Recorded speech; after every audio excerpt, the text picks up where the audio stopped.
What is up? This is your LA in a minute, and I'm here in Frogtown. Well, technically it's Elysian Valley, but people that know call it Frogtown. So I wanted to know the history of this secluded, rather tiny Los Angeles community, and why exactly is it known as Frogtown? Let's get into it. Elysian Valley is the actual name of what is known as Frogtown, and despite its central location and close proximity to other neighborhoods, it's actually one of the most isolated communities in Los Angeles. It's geographically small, less than 1 square mile, and it's bordered by LA River on the north and the east, the 5 on the south and the west, and the 2 on the northwest.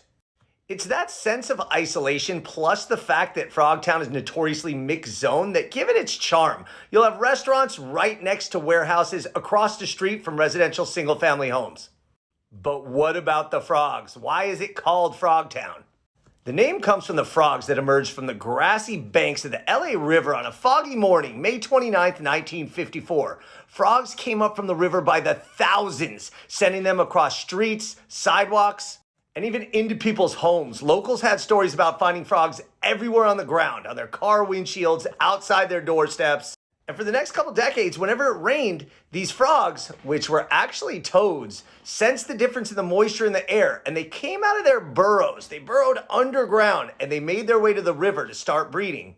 The name Frogtown stuck by the time they figured out that these are actually called young western toads, and some of them are as small as a pencil eraser. Wow. It's thought that after the Great Flood of 1938 and the fact that the Army Corps of Engineers turned it into a concrete flood channel, the isolation of the area plus the topography turned this little channel into a great breeding ground for these toads. There's no record of frogs or toads in Elysian Valley in the 1800s or early 1900s when most of the land was simply farms. The farmers of the area carted their produce to sell in the markets of downtown Los Angeles when it was actually called Gopher Flats and became a home for railroad workers as well. In 1910, the land was annexed into the city of Los Angeles, and by 1913, it began being subdivided for residential development. As it grew and developed, they wanted to drill for oil in the area, but the residents successfully fought against large-scale drilling.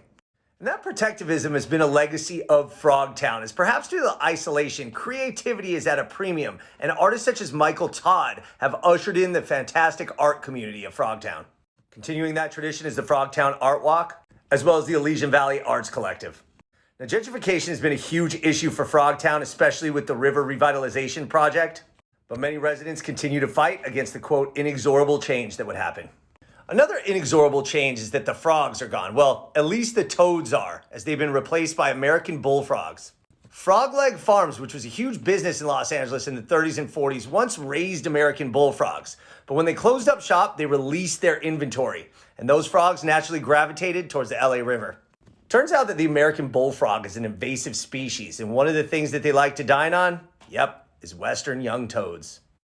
So even though there aren't many frogs left in Frogtown, it was named after frogs, well, toads, and it is an interesting community with an interesting and rich past. All right, LA, it's been a minute.